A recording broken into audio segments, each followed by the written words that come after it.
आज 23 আগস্ট। आज আমি ঘুম থেকে উঠেছি, উঠে একটু চুলটা খুলে নিয়ে ব্যালকানিতে একটু দাঁড়িয়ে আছি, ফ্রেশ এয়ার নিচ্ছি। গুড মর্নিং ফ্রেন্ডস, সকলকে আমার চ্যানেলে স্বাগত। সবাই কেমন আছো? তনু মিক্সিং ব্লগে সকলকে ওয়েলকাম। তো তোমরা সবাই কেমন আছো, কী করছো? আশা করি তোমরা সবাই খুব ভালো আছো। তো আজকের দিনটা আমার জীবনে ছিল ব্ল্যাক ডে। কেন ব্ল্যাক ডে ছিল, কি কারণ ছিল, আগের বছর 23 আগস্ট, সেইটা নিয়ে আমি একটা ভিডিও আজকে দেব।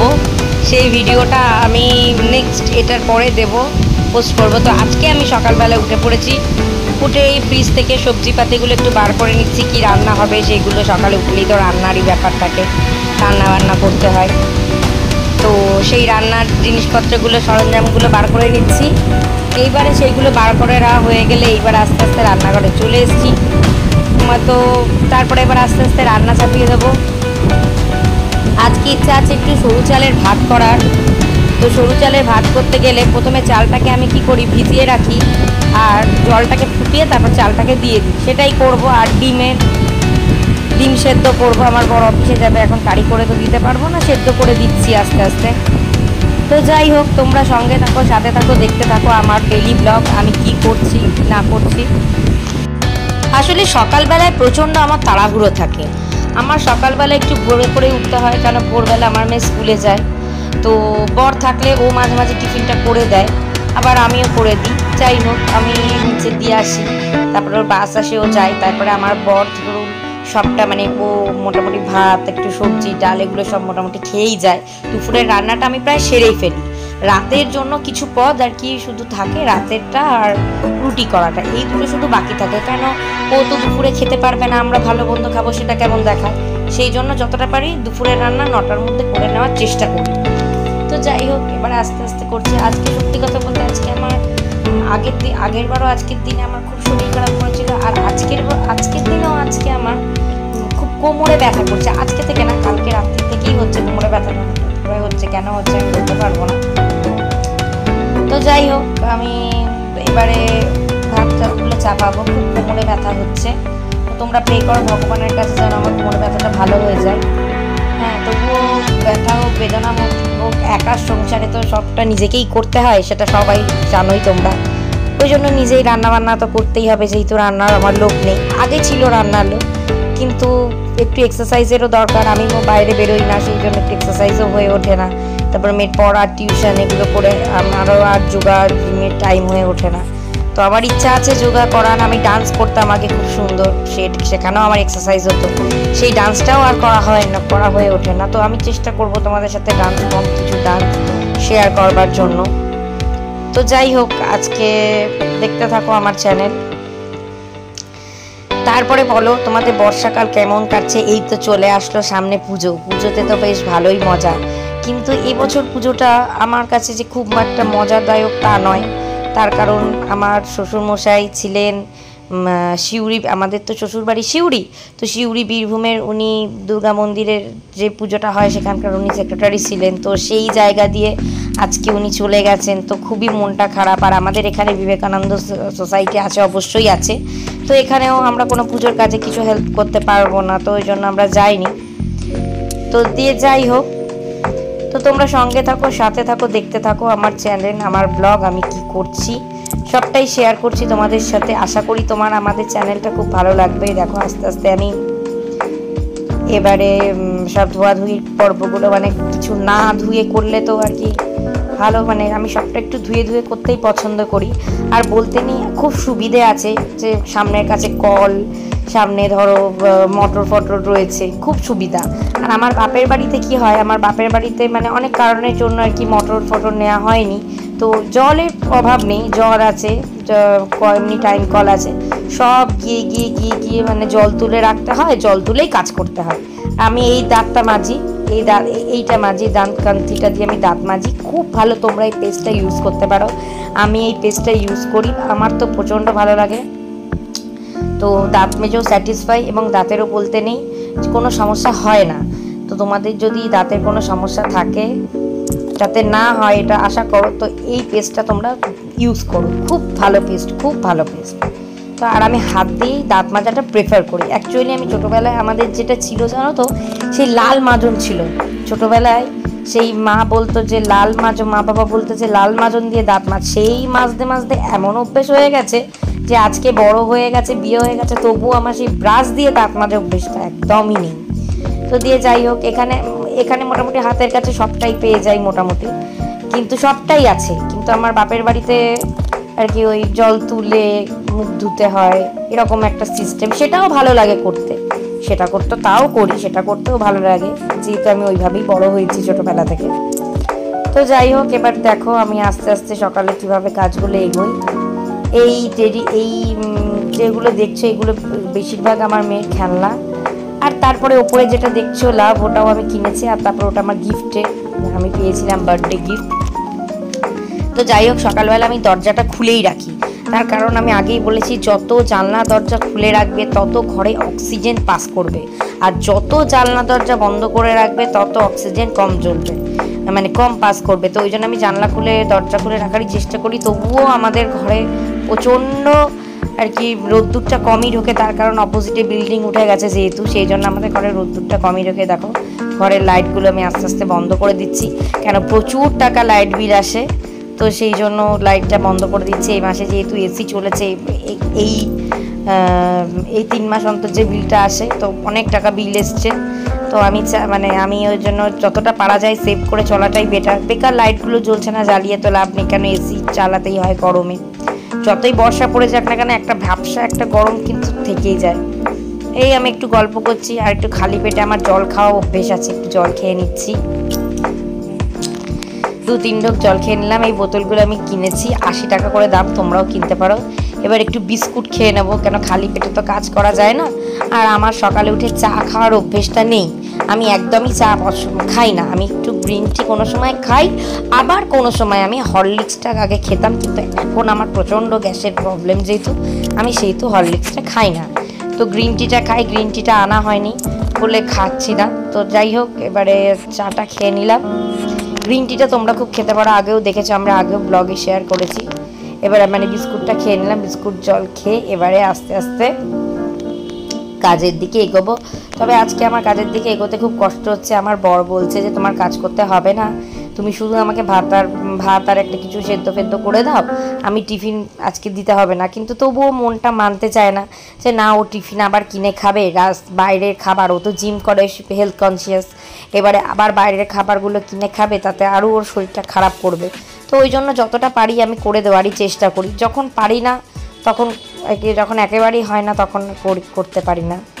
তো যাই হোক, এই দেখো ভাতটা, দেখো এবার চালটা আমি দিয়ে দিলাম। তোমাদের আগেই বললাম যে জলটা ফুটে গেলে চালটা দেবো। এই দেখো আমি চালটা দিয়ে দিলাম, আর এদিকে ডিমটা সেদ্ধ হচ্ছে। দেখেছো ছোট্ট করার ছোট্ট ঢাকনা, এগুলো আমি মেলা থেকে কিনেছি, 40 টাকা 50 টাকা করে দাম নিয়েছে। এত সুন্দর, 50 টাকা না 40 টাকা করে, এত সুন্দর না। আমি বাইরে কিনেছি, বাইরে কিনে দেখি দাম বেশি না, ঠিক আছে, কিন্তু মেলাতে এগুলো খুব সস্তা, আর আমাদের এখানে তো প্রায় মেলা বসে। তো যাই হোক, এ দেখো ফ্রেন্ডস, তারপরে তোমরা বলো কেমন আছো। এখন তো সিচুয়েশান প্রচণ্ড খারাপ সিচুয়েশান চলছে। তো তোমাদেরকে আমি সবাইকে বলবো, যারা মেয়েরা আছো, ঠিক আছে, আমরা নারী শক্তি, আমি এটাই বলবো যে নারী শক্তি জাগ্রত হও। তোমরা প্রত্যেকে ক্যারাটে শেখো। যে সমস্ত বাচ্চাদের এখনও পর্যন্ত তোমরা ক্যারাটেতে দাওনি, হ্যাঁ, সাংস্কৃতিক কালচার, গান নাচ ঠিক আছে করাও, আমিও আমার মেয়েকে করাই, কিন্তু আমিও আমার মেয়েকে এবারে ক্যারাটেতে ভর্তি করব, কেন সবার আগে ক্যারাটে শেখাটা প্রচণ্ড জরুরি। তো যাই হোক, এইবারে আমি করে নিচ্ছি, দেখো ভাতটা করে নিচ্ছি, দেখতে থাকো।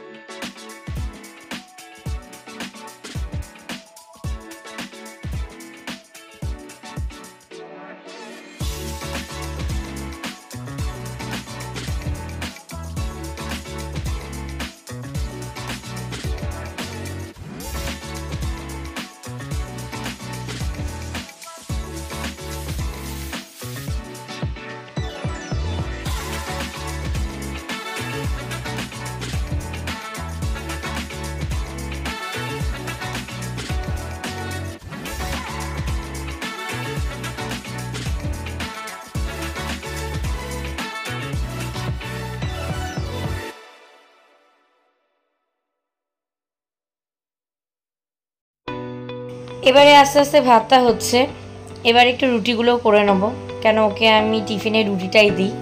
আগে পরোটা দিতাম, কিন্তু এখন দিই না পরোটা, কেন অম্বল গ্যাস হয়ে যাবে, ওই জন্য পরোটা দিই না, রুটিটাই করে দিচ্ছি। তো যাই হোক, দেখতে থাকো, সঙ্গে থাকো। একটা একটা করে রুটি দেব, দুটো করে রুটি দেবো আর দুটো করে রুটি শাকবো। আমি রুটিটা করতে একদমই পারতাম না, ঠিক আছে, তাও এখন একটু পদের হয়েছে রুটিটা। আগে যেমন একদম ইন্ডিয়ার ম্যাক করে দিতাম। তো এই দেখবে রান্নার মধ্যে রুটি করাটা কিন্তু খুব কঠিন কাজ, আমার কাছে খুব কঠিন বলেই মনে হয়। তো যাই হোক ফ্রেন্ড, আমি তোমাদের একটা কথা বলবো, এই দুনিয়া, এই জগতে না, সবাই বলতে সবাই কেউ আপন হয় না, ঠিক আছে। সবাই সবার স্বার্থ ছাড়া কিচ্ছু বোঝে না, নিজের স্বার্থ নিয়ে সবাই চলে, নিজের দিকটা সবাই দেখে, ঠিক আছে। তো এই দুনিয়ায় ভালো মানুষের স্থান খুব কম, খুবই কম। তো আমি এটাই সবাইকে বার্তা দেব যে বেশি ভালো মানুষ হওয়ারও দরকার নেই, আবার খুব খারাপ মানুষও হওয়ার দরকার নেই, ঠিক আছে। তো আর মনের কথা তো কারোর সাথে শেয়ার তো করার দরকারই নেই, কেন আমি আমার নিজের জীবনে দেখেছি, আমি মনের কথা যাদের সাথেই শেয়ার করেছি না কেন, তারাই আমাকে মানে আঘাত দিয়েছে, তাদের থেকেই আমি আঘাত পেয়েছি, ঠিক আছে। বেস্ট ফ্রেন্ড বলো, আত্মীয় স্বজন, পরিবার পরিজন, বেশিরভাগ লোকজনই দেখেছি তারা দরকারে ইউজ করে নিয়েছে। আমার রিলেটিভের মধ্যেও আছে, দরকারে তারা ইউজ করে নেয়, কিন্তু তারপরে তারা ছুঁড়ে ফেলে দেয়। ওই জন্য এখন আমি কি করেছি, এখন আমি একা থাকাটাই বেশি পছন্দ করি। হ্যাঁ, আমি এমনি বাইরের লোক, আমার বন্ধু বান্ধবী এদেরকে নিয়ে আছি, টুকটাক এদিক ওদিক যাচ্ছি ঘুরতে, পার্টি হচ্ছে। আর মেয়ে তো পড়ার চাপই আছে, বুঝোই, আইসিএসসি বোর্ডে পড়ে, ক্লাস 2 এর এক্সাম ওর সেপ্টেম্বর মাসে। তো আমার খুব বালিতে যেতে মন করছে, মানে বালিতে আমার বাপের বাড়ি, ওখানে মেলা বসেছে, মানে একটা ছোটোবেলার আর কি গন্ধ, মানে ছোটোবেলার মেলা বসতো, ওই মাঠেই থাকতাম, মাঠে খেলতে যেতাম, ওই মাঠেই দাঁড়িয়ে থাকতাম। আর বাবা যেত, মা যেত, এটায় চালাও, ওটায় চাপাও, এটা কিনে দাও, ওটা কিনে দাও, কল কিনে দাও। তারপর আমার ঠাম্মা ছিল, আমার ঠাম্মা তো আমাকে খুবই ভালোবাসতো। তো আমার ঠাম্মা আমাকে মেলায় গেলে, মানে আমার একদম, মানে যতদিন মেলা বসতো প্রত্যেক দিন একটা করে খেলনা বাঁধা, প্রত্যেক দিন একটা করে খেলনা আমার ঠাম্মা আমাকে ঠিক কিনে দেবেই, ঠিক আছে। তো ঠাম্মা আজ নেই, তো ওই জন্য আমার খুব মনটা খারাপ করছে। তো যাই হোক, আর ঠাম্মা ছিল, কাকা ছিল, কাকাও আজ আর বেঁচে নেই। মানে একটা সময় অনেক স্ট্রাগলের মধ্যে দিয়েও আমাদের দিন কেটেছে, অনেক দিন গেছে। আমার ঠাম্মা পেনশন পেতেন, আমার দাদু সরকারি চাকরি করতো বলে ঠাম্মার পেনশন ছিল ঠিকই, কিন্তু তখনকার দিনের পেনশন বলতে গেলে আমাদের ছোটোবেলার তো মোটামুটি ছিল। আমার বাবা বিজনেস করতো, আর কাকাও টুকটাক এদিক ওদিক কাজও করতো। তারপর তো কাকা লাস্টে মিউনিসিপ্যালিটি, আমাদের কর্পোরেশনের আন্ডারে একটা জায়গায় চাকরি করতো।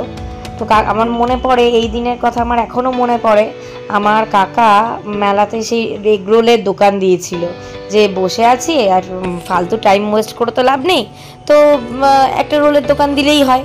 তো এইবারে তখন মা আর ঠাকুমা দুজনে মিলে সেই এগরোলের রুটি, মানে আটা আর কি বেলছে, হ্যাঁ। আর কাকার কাছে গিয়ে রোজ এগরোল খেতাম, এভরিডে মেলাতে একটা করে এগরোল খাওয়াতেই হবে, সেই কাকার হাতের এগরোল খেতাম। আমার কাকা খুব ভালো রান্না করতে পারতো, খুবই সুন্দর রান্না করতে পারতো। তো যাই হোক, আমার কাকাও আজকে আমাদের মধ্যে নেই, আমার কাকারও মানে ক্যান্সার হয়েছিল, আমার কাকা মানে চলে গেল আর কি, অনেক কম বয়সেই আমার কাকা মারা গেল। মানে আমার শ্বশুর শাশুড়িও যেমন কম বয়সে মারা গেল, আমার কাকাও তেমনি কম বয়সে মারা গেল। তো সবাই চলে গেল মোটামুটি, কাকা চলে গেল, ঠাম্মা চলে গেল, শ্বশুর চলে গেল, শাশুড়ি চলে গেল, আর ঠাকুমা তো অনেক ছোটোবেলাতেই গেছে। কাকা মারা গেছে 2021 সালে।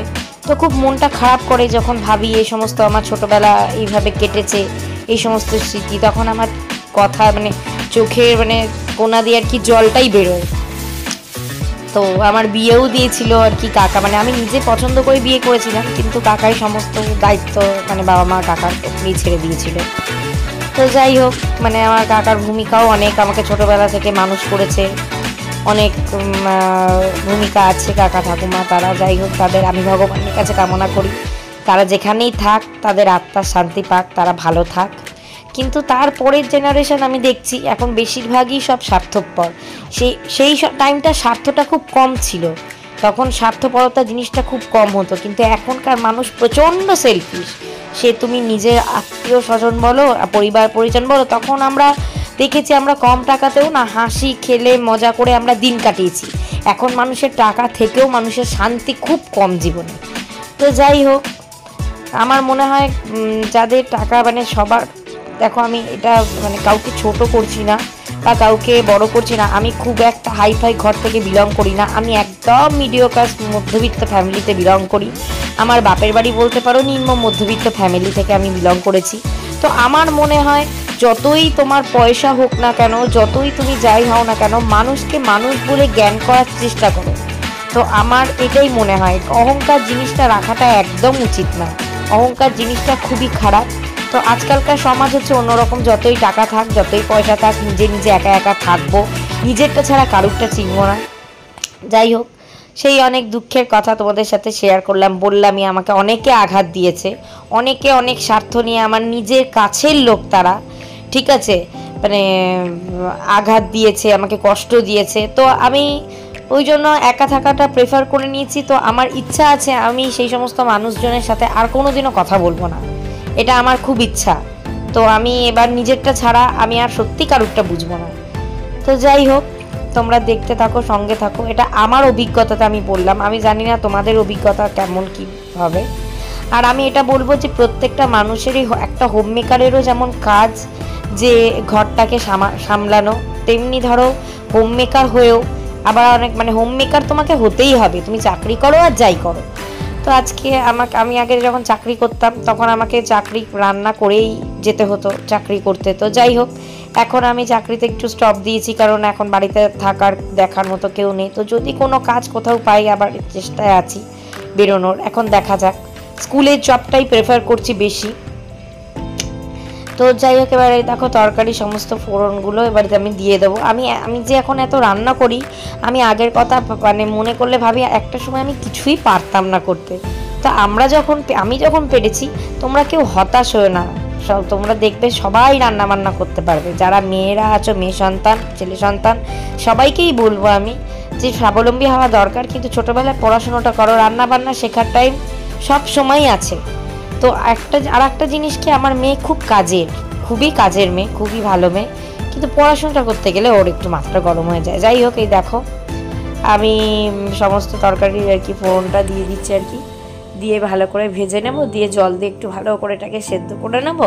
তারপর সেদ্ধ হয়ে গেলে তারপর আলু পটলগুলো দিয়ে দেবো, তারপর আস্তে আস্তে আলু পটলের তরকারিটা করে দেবো।